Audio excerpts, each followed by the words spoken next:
Giannis wasn't there tonight. Now, he wasn't alone. His teammates let him down. They didn't play well also. But, when you're the best player, sometimes you got to pick those guys up and you got to get a win by any means necessary. There were several times in this game where the Milwaukee Bucks cut into the lead, had a chance to punch the Orlando Magic in the mouth and take control of this game, but the Orlando Magic were the team doing the punching. Giannis cannot let that happen in Game 2. What do you think, Q? What's next for Giannis and the Bucks in the next 48 hours as they prepare for Game 2 on Thursday? My opinion, man, Giannis continues to be Giannis. He's gonna do what he does. He's a freak of nature. He's gonna score points in the paint. He's gonna get dunks and he's gonna get inside the paint points. So my thing is that he struggled in the fourth quarter because he had no help. If nobody's making outside shots and nobody else has really got it going, then that gives the opposite team a chance to focus in and double and triple Giannis and make things that much more difficult. That's why he needs his supporting cast to step up. He needs Brook Lopez, Chris Middleton, Eric Bledsoe, Kyle Korver. He needs those guys spacing the floor so that when he goes inside, he's not spinning and counter moving and he's still facing 1, 2, 3 guys. That's difficult for any superstar, whether you can shoot the ball or not. So he needs his supporting cast to come up, to show up and show up big for him. Yeah, again, his teammates were just 11 of 35 from three-point range, and this is for a Bucks team that was 4th in the NBA in made threes during the regular season. This was a complete turnaround from the 4 meetings in the regular season when the Bucks not only swept all 4 against Orlando, but beat them by an average of 17 points per game. Completely different results in the bubble, thanks in large part to Nikola Vucevic, who recorded a season high and postseason career high 35. Hey, Trish. For Nikola Vucevic. First one, Josh Robbins, The Athletic. Nikola, given how very few people gave your team a chance to win, how gratifying is this Game 1 victory? We don't care what other people have to say. We focus on ourselves, and we came out and played a great game on both ends of the floor. Defensively, I thought we did a very good job. On every lot of stuff they did, but obviously our main focus was try to make it hard on Giannis to protect the paint, and we did that as a team. Gary did a great job, fighting him, and we were able to help. And then also, you have to get out of shooters after that. So a lot of times we had to scramble, and it wasn't always perfect, but we figured it out. And offensively, I thought we played one of our best games I think all year long. Just moving the ball, executing, being patient. Playing off what the defense gives you, and we were able to make a lot of big shots also throughout the whole game and at the end, and came up with a huge victory. But again, it's just one game, and we got to move on from this one. Dan Savage, OrlandoMagic.com. Vooch, how pleased were you with the team's ability to seemingly extinguish Milwaukee's runs? It seemed like each time they started clawing back, you guys had an answer tonight.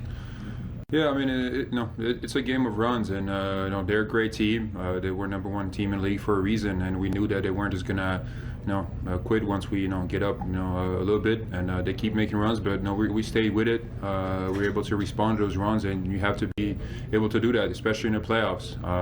So I thought, tonight we're very good at staying poised, and it's something that we had issues in the past. So it was good to see, today in a big game like this. Mike Bianchi, Orlando Sentinel.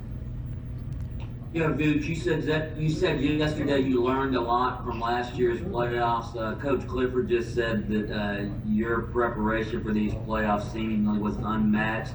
You must have watched a lot of film. Can you just talk about how serious and how prepared you are for these playoffs? Me personally or the team? Personally. Me. Well, the playoffs is very different than the regular season. You play one opponent, a couple times in a short amount of time, and you have to really be ready for what they do. And especially us against a team like Milwaukee, we really have to make sure we know their stuff and we prepared for everything. And I thought that tonight, we definitely were on top of that, and we did a good job. Executing the game plan. Also, a lot of credit to the coaches, for putting out a great game plan, and we were able to go out and do that. But I think that from every experience you have, in life in general, you learn from.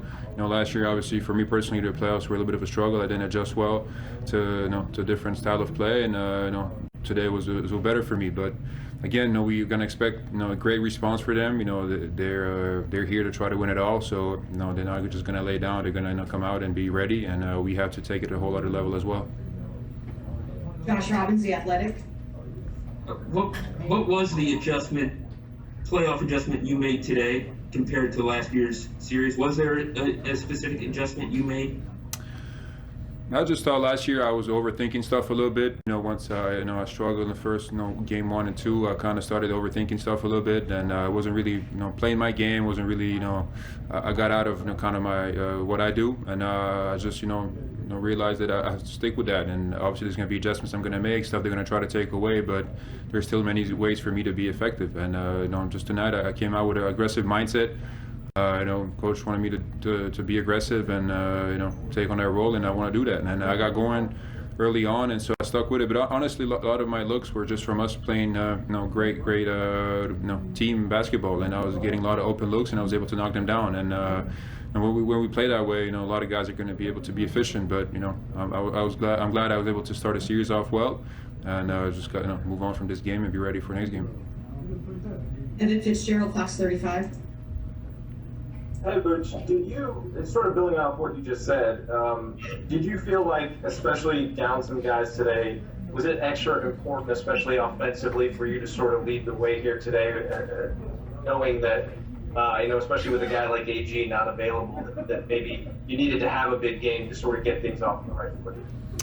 Yeah, I mean, my mindset was to be aggressive, and I think that when I am aggressive, whether it is, shooting the ball or trying to make plays, I think that a lot of good things happen for our team. When I put down the ball on the floor, on my post-ups, on spacing the floor, whatever it is, when I get the ball and I stay aggressive, I think that I attract the defense to me, and then I'm able to make plays to other people. And so yeah, I think my mindset has to be aggressive. I have to take on that role, and I'm gonna try to keep doing that. Guilherme Tadeu, Café Belgardo. Hi, Nikola. Congratulations on the great game, Guilherme from Brazil. You guys not only defeat the best team in the NBA, but did it with authority. What's the key to repeat this play level for more 3 times? We're gonna have to take it to a whole other level. They're gonna respond after the game 1 for sure. They're gonna come out ready, and we're gonna have to be ready for that. And we're gonna have to prepare, be ready for the adjustments, and as the game goes on in game 2, adjust to those as well. But yeah, I think each game in the playoffs is a whole new game, and we have to forget about this one, put it behind us, learn from what worked and what didn't, and be prepared for a second one. And obviously they're a great team. We know that. We expect a great response, and we have to prepare for that. Josh Robbins, The Athletic.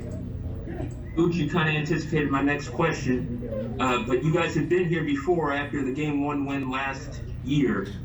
Were there any lessons your team learned from that victory and going into game 2 that your team can apply now? Hopefully, we learned that one game is just one game, and you have to put it behind yourself and get ready for game 2. And against a great team like Milwaukee, they're going to be able to respond, and they're going to come out aggressive, and going to try to take it to us right away.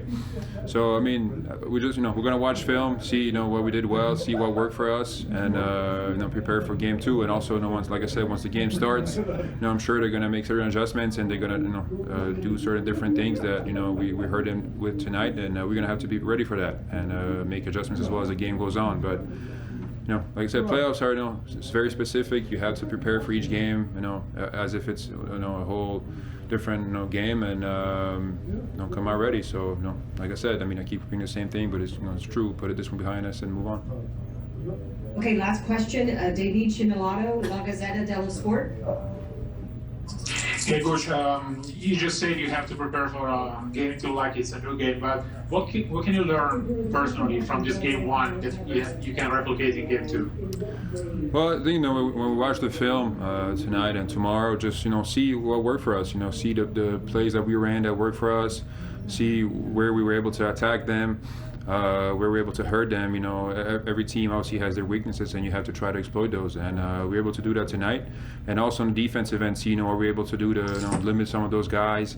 You know, and stick with that. You know, the things that you did well, try to take them a whole other level, and things that, you know, we didn't do well, try to work on those. But I think one thing that really did help us was our preparation. You know, we were very well prepared. You know, we knew a lot of their stuff, and we're on top of those, and that helps a lot in the playoffs. And especially for us, you know, as underdogs, we have to be, you know, ready, and our margin for error is very little. So tonight we did that very well, and hopefully we can repeat that even better next game.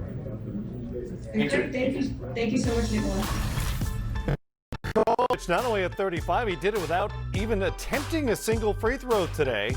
Puts him in a small group with Chuck Person and Lou Hudson back in. The only players to score at least 35 without a single free throw attempt. Just a weird oddity as the Magic, for the second straight year, win Game 1 of their first round series as a major underdog. Good minutes from Markelle Fultz for the Magic as well, and we'll hear from him when we come back